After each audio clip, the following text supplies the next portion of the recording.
അഫ്ഗാനിസ്ഥാനിലെ ബാഗ്രാം എയർബേസിനെ വീണ്ടും ഉപയോഗിക്കാൻ അമേരിക്കൻ പ്രസിഡന്റ് ഡൊണാൾഡ് ട്രംപ് നടത്തുന്ന ശ്രമങ്ങൾ പുതിയ സംഘർഷങ്ങൾക്ക് തിരികൊളുത്തുകയാണ്. US സൈന്യം അഫ്ഗാനിസ്ഥാനിലേക്ക് തിരിച്ചു പോകണമെന്നും അവിടുത്തെ ബാഗ്രാം എയർബേസ് തിരിച്ചു പിടിക്കണമെന്നുമാണ് ട്രംപിന്റെ നിർദ്ദേശം. എന്നാൽ ഇത് സാധ്യമല്ലെന്ന് അഫ്ഗാനിസ്ഥാൻ അറിയിച്ചിട്ടുണ്ട്. എന്താണ് ട്രംപിന്റെ ഈ ലക്ഷ്യത്തിന് പിന്നിൽ? ചൈനയുടെ പ്രതിരോധത്തെ മറികടന്ന് അത്ര എളുപ്പമാണോ ഇതെല്ലാം?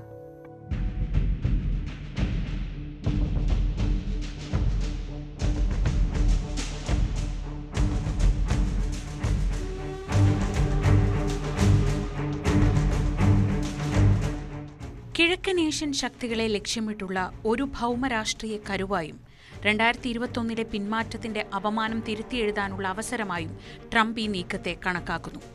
ചൈന ആണവായുധങ്ങൾ നിർമ്മിക്കുന്ന സ്ഥലത്ത് നിന്ന് 1 മണിക്കൂർ അകലെയാണ് ബാഗ്രാം എന്നതിലൂടെ ചൈനയും ഈ നീക്കത്തെ ശ്രദ്ധയോടെ വീക്ഷിക്കുകയാണ്. ട്രംപിന്റെ വാചാടോപങ്ങൾ വെറും ഭീഷണികൾ മാത്രമായിരുന്നില്ല. ഭീകരവിരുദ്ധ പ്രവർത്തനങ്ങൾക്കായി ബാഗ്രാമിലേക്കുള്ള പ്രവേശനം വീണ്ടെടുക്കുന്നത് സംബന്ധിച്ച് അമേരിക്കൻ ഉദ്യോഗസ്ഥർ താലിബാനുമായി നിശബ്ദമായി ചർച്ചകൾ ആരംഭിച്ചതായും റിപ്പോർട്ടുകളുണ്ട്. 9/11 യുദ്ധങ്ങൾക്ക് ശേഷമുള്ള അമേരിക്കയുടെ അസാധാരണമായ വഴിത്തിരിവായിരിക്കും ഇത്. പരാജയത്തിന്റെ കഥ മാറ്റിയെഴുതാനും ചൈനയുമായുള്ള ശത്രുതയിൽ അഫ്ഗാനിസ്ഥാനെ വീണ്ടും ഉൾപ്പെടുത്താനുമുള്ള ശ്രമമായാണ് ട്രംപിന്റെ ഈ തീരുമാനം വിലയിരുത്തപ്പെടുന്നത്.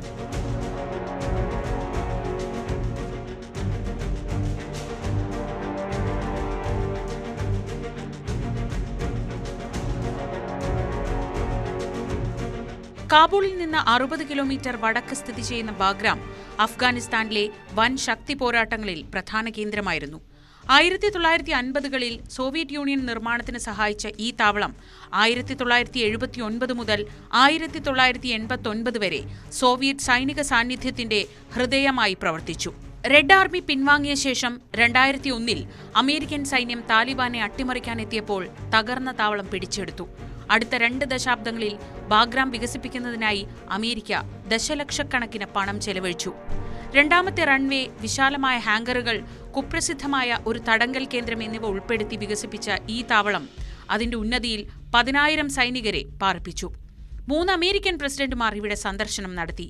എന്നാൽ 2021 ഓഗസ്റ്റിൽ താലിബാൻ കാബൂളിലേക്ക് ഇരച്ചു കയറിയപ്പോൾ അമേരിക്കക്കാർ ഒറ്റ രാത്രി കൊണ്ട് തിടുക്കത്തിൽ താവളം ഉപേക്ഷിച്ചു പോയത് അമേരിക്കൻ പദ്ധതിയുടെ തകർച്ചയുടെയും അപമാനകരമായ പിൻവാങ്ങലിന്റെയും ചിത്രമായി മാറി.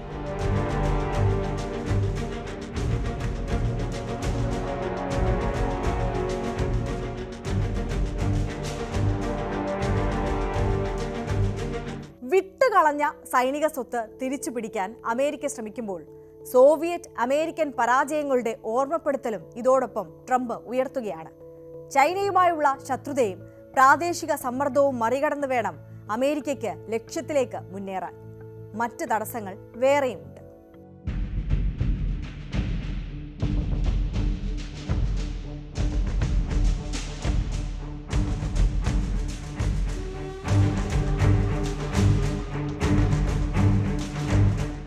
ബാഗ്രാം പ്രധാനമായിരിക്കുന്നതിന് കാരണം അതിന്റെ സ്ഥാനമാണ്. ഇറാൻ, പാകിസ്ഥാൻ, ചൈന, റഷ്യയുടെ തെക്കൻ ഭാഗങ്ങൾ എന്നിവയ്ക്ക് വളരെ അടുത്താണ് ഈ താവളം. ട്രംപ് ചൈനീസ് ആണവ കേന്ദ്രങ്ങളുമായുള്ള സാമീപ്യത്തെക്കുറിച്ച് സംസാരിച്ചപ്പോൾ ചൈനീസ് വിദേശകാര്യ മന്ത്രാലയം അഫ്ഗാനിസ്ഥാന്റെ സ്വാതന്ത്ര്യത്തെയും പരമാധികാരത്തെയും ബഹുമാനിക്കണമെന്ന് മറുപടി നൽകി. അമേരിക്കയെ ബാഗ്രാമിലേക്ക് തിരിച്ചെടുക്കാൻ താലിബാൻ അനുവദിച്ചാൽ ചൈന ശക്തമായി തിരിച്ചടിക്കുമെന്ന് ഉറപ്പാണ്. ഖനനാവകാശങ്ങൾ റദ്ദാക്കിയും വ്യാപാരം നിയന്ത്രിച്ചും രാഷ്ട്രീയ അംഗീകാരം അവസാനിപ്പിച്ചും ചൈനയ്ക്ക് താലിബാനെ സമ്മർദ്ദത്തിലാക്കാൻ കഴിയും. റഷ്യ, ചൈന, ഇറാൻ എന്നീ രാജ്യങ്ങൾ അമേരിക്കയുടെ തിരിച്ചുവരവിനെ എതിർക്കുന്നതിൽ ഒറ്റക്കെട്ടാണ്.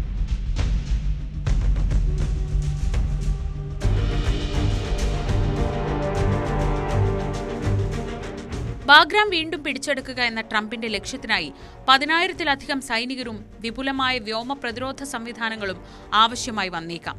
കൂടാതെ IS-ഉം അൽ-ഖ്വയ്ദയും ഇപ്പോഴും സജീവമായിരിക്കുന്ന അഫ്ഗാനിസ്ഥാനിൽ ഏതൊരു വിദേശ ഔട്ട്പോസ്റ്റും ആക്രമണങ്ങൾക്ക് ഇരയാകുമെന്ന് ഉറപ്പാണ്.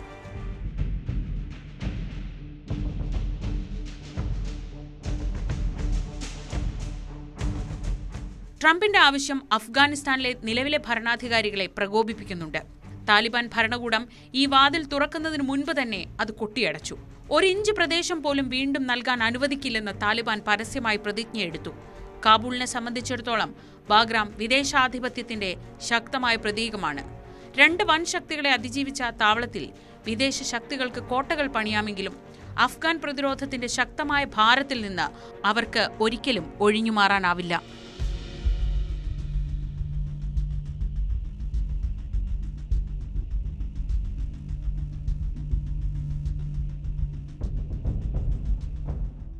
ട്രംപിന്റെ അഫ്ഗാൻ നയം ഒട്ടും സ്ഥിരതയില്ലാത്തതായിരുന്നു.